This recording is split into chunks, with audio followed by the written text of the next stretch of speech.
É muito importante para nós essa parceria Museu de Arte Contemporânea, MAC-USP, com o SESI. A Galeria de Arte do SESI na Avenida Paulista aumenta muito a visibilidade das nossas obras, do nosso acervo, e eu diria também de nossas ações expositivas e educativas também. E em CEO Life nós estamos sendo privilegiados, porque estão somadas ações também do British Council, artistas jovens ingleses, artistas jovens brasileiros, 2 curadorias.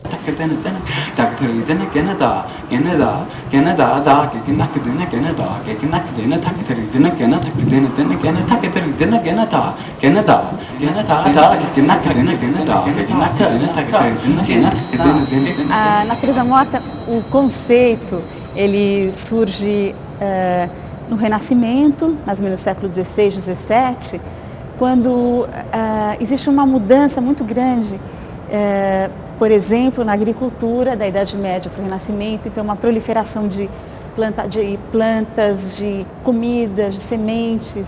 Isso encanta muitos artistas que começam a trabalhar com a natureza morta, com cenários construídos com frutas, garrafas, coisas ao alcance da mão, para exercitar linha, traço, claro escuro, sombra, luz.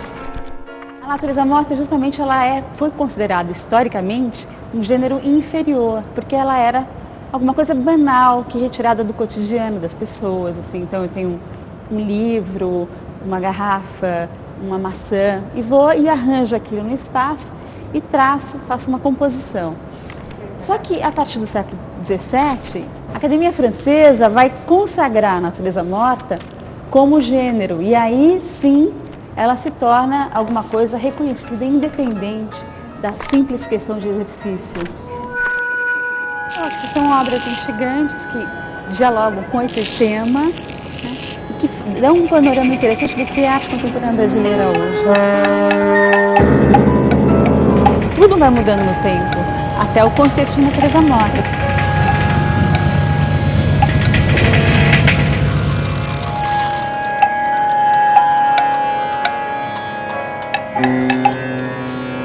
Eu conheci a Anne Gallagher, que é a curadora britânica, mais ou menos um ano atrás, quando ela veio com uma outra exposição que também discutia gênero, só que de uma forma contemporânea. No caso, ela trouxe uma exposição sobre paisagens.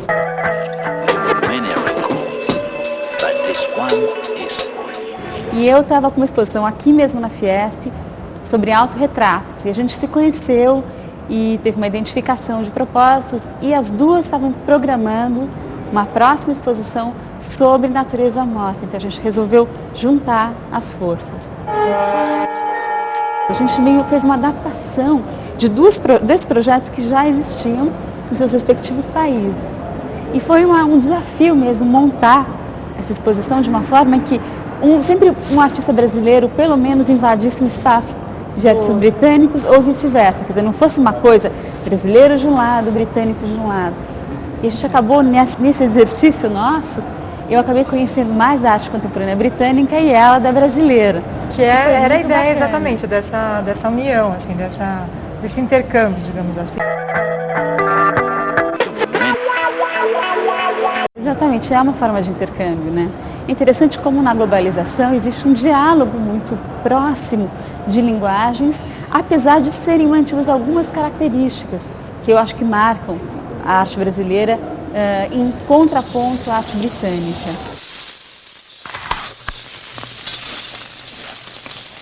Mas existe uma característica que eu acho que tem a ver com a nossa tradição da arte, nossa arte popular, da gambiarra brasileira, desse jeitinho brasileiro, que acaba se transparecendo pelos materiais, pela maneira como eles são organizados aqui. Por exemplo, a Silvia Mecose, ela fez uma anêmona, que é uma interpretação dela, mas com canudinhos plásticos cortados, coisas contorcidas. Essa caixa de acrílico, ela riscou todinha. Quer dizer, você pode pensar como a brasilidade se expressa aqui, sem que haja verde, amarelo, né? Nada muito folclórico, mas a maneira, a atitude em relação ao material. Eu acho que sim.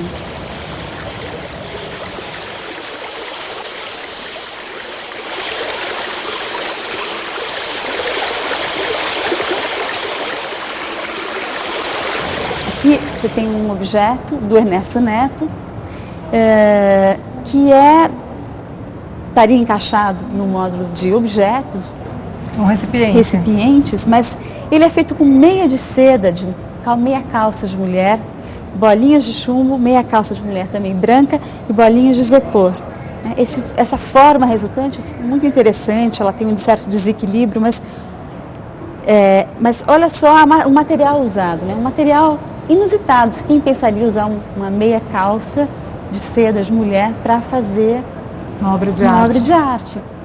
Aqui é uma obra, eu acho, bem britânica, no sentido de que, de fato, então é muito sintética, não tem mais nada, apenas 3 luminárias com as respectivas cores, tem uma tradição minimalista clara, a obra da Ana Barribal, e ela está no módulo Objetos de Desejo, são objetos cotidianos justamente colocados em situações inusitadas.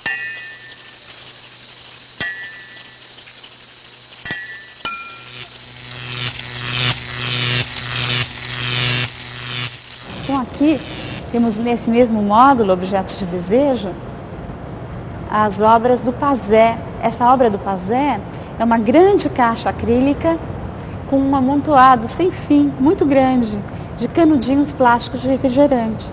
Só que colocados dessa maneira, eles lembram colmeias, peles, texturas. Nossa, delicioso, dá vontade de... É incrível esse trabalho, né?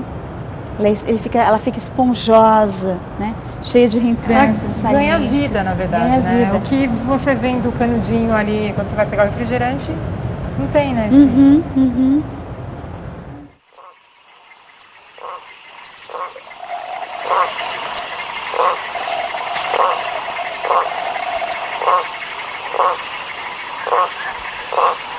Da mesma maneira que alguns ousam bastante, por exemplo, no suporte que vai ser dado, né, que vai ser construída a obra, outros não fogem tanto assim, né, continuam no pincel Eu acho que e na vale tela. salientar justamente a variedade de possibilidades, sabe? E é isso que a exposição quer marcar. Quer marcar variedade e a possibilidade de você rever um gênero tão tradicional, né, que isso continua vivo, as coisas não morrem, elas se transformam, né? Bom, a gente tem aqui então um módulo comida, eu queria mostrar algumas obras. Esse artista, o Júlio Schmidt, ele é capixaba de Vitória e o trabalho dele é super interessante porque ele tem uma herança pop, mas ele traz as coisas bem brasileiras, essa alimentação, por exemplo, sardinha e atum que é barata, que é em lata, né? Que é coisa bem assim da família classe média brasileira, né? Então, em vez da sopa Campbell, as latas de atum e sardinha, né? Aqui é uma obra da coleção do MAC, quer dizer, a exposição é pontuada por obras que são importantes da coleção. O Antônio Henrique Amaral tem essa série Brasilianas, que é uma obra importante, que foi feita em 69, de uma certa forma ironizando a condição brasileira durante o governo militar. Banana, né?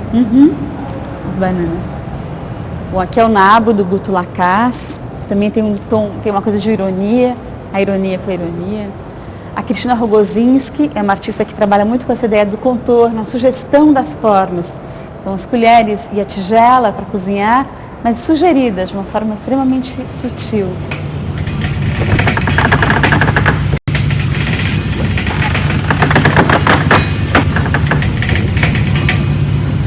As obras colocadas lado a lado também tiveram uma intenção.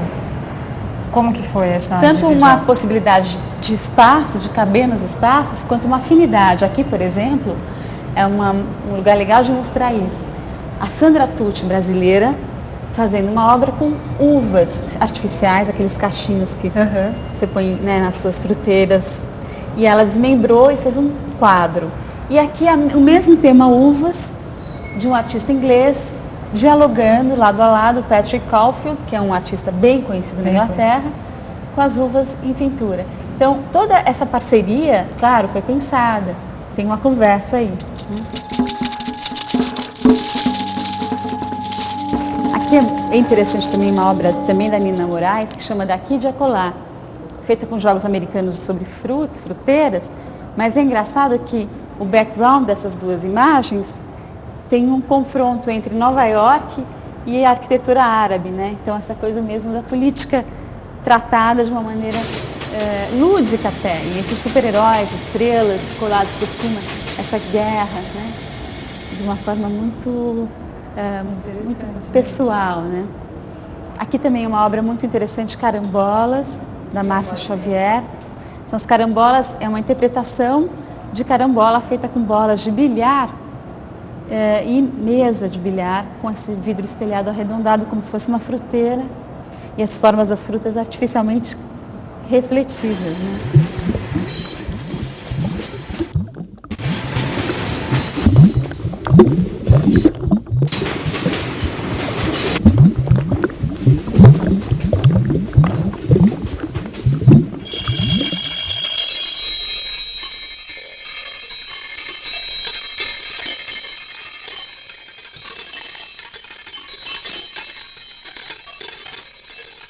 Queria só te mostrar que nesse canto aqui dos recipientes, a gente escolheu na parte brasileira pela transparência. Então, a maioria das obras, além de serem recipientes, eles são transparentes. Essa obra da Nina Moraes, que pertence ao acervo do MAC, eu sou uma curadora que pertence ao Museu de Arte Contemporânea da USP, essa chama-se Lamentações. Então, são petotes, recipientes quebrados de vidro, que funcionam como lágrimas, né, como lamentos mesmo.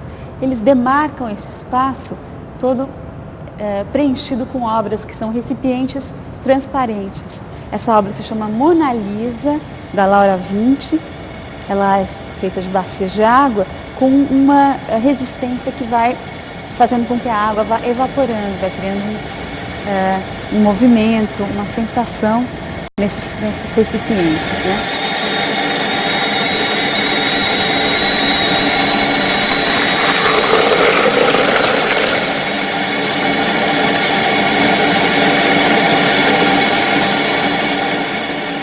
Passa e não percebe. Eu tinha passado aqui e eu vi que estava assim, mas eu achei não tinha visto que isso aqui fosse coisa da gelo. obra.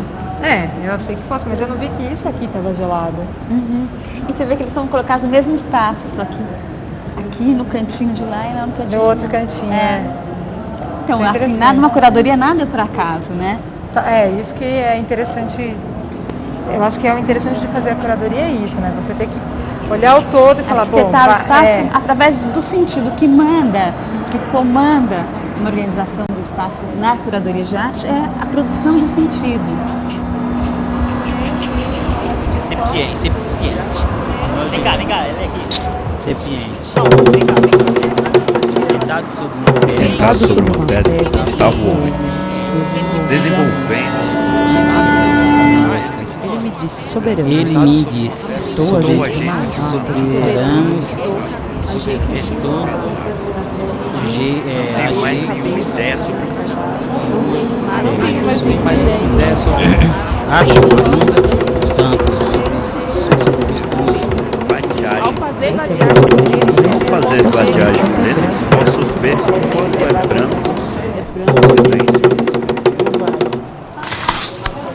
Se provocar um estranhamento numa pessoa hoje é muito interessante, porque justamente o mundo contemporâneo é um mundo em que as pessoas são quase anestesiadas, elas já estão acostumadas a ver tudo, elas não estranham mais nada. E você poder oferecer algum tipo de imagem que cause esse estranhamento vai gerar um questionamento sobre o que é isso, porque o que está por trás disso, qual a história desse cara, ou né, que momento, por que ele fez isso. Não foi à toa. A arte tem tido, no decorrer do tempo, uma ligação com essa ideia de hermetismo, de distanciamento, mas não é necessário que isso aconteça, ao contrário. É interessante que a arte possa ser um filtro importante da subjetividade contemporânea, que ela faça com que a gente estranhe isso, mas aí a gente pense como é estranho várias coisas no mundo que a gente vive e por quê. E é interessante esse estranhamento a partir de coisas do dia a dia, né?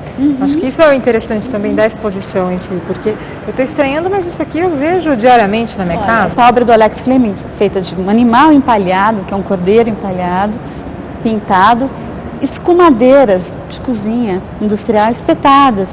E o nome da obra é Cordeiro de Deus. Aí o que você, a pessoa vem aqui e fala, o que é isso, né?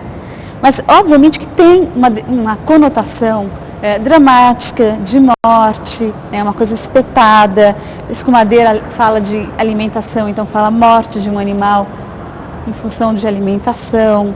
O animal é morto empalhado, né? Então é uma lembrança de novo da questão da morte.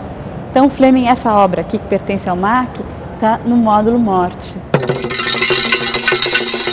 Agora, quem pintava a natureza morta lá no século XVII, acho que não imaginava que hoje a gente teria, por exemplo, uma exposição cuja temática, né, cujo gênero é natureza morta, mas com essa diversidade toda. Você sabe que eu acho que na época eles também devem ter, os artistas também devem ter sido revolucionários e devem ter chocado as pessoas. Quer dizer, cada espírito do tempo contém um tipo de subjetividade. E essa subjetividade é pervertida de um jeito pelos artistas. Né? Certo. Pra gente, esse é o jeito que choca e aquele não. Mas e daqui 10 anos, 20, 30, pode ser que isso aqui pareça absolutamente banal. Alguma coisa que simplesmente ecoe notícias cotidianas, jornais. No momento é alguma coisa que, ainda bem, ainda provoca. Né? E a gente precisa disso. Isso. Hoje veio um presente. Embrulho prateado. A campainha gritou. Estava a encomenda de feira. A encomenda de feira. Botão branco. Estava a encomenda de feira. Botão branco. Pontas picantes. Botão branco. Pontas picantes. Pétalas. À noite. À noite, ela toda acordou. Abriu o traje. Ela toda acordou. Abriu o aroma de feira. Tudo silenciosa. Mostrou o aroma de feira. Dando tudo silenciosa. Tudo silenciosa, levantou. Insônia. O ar branco nos meus lábios. O ar branco nos meus lábios.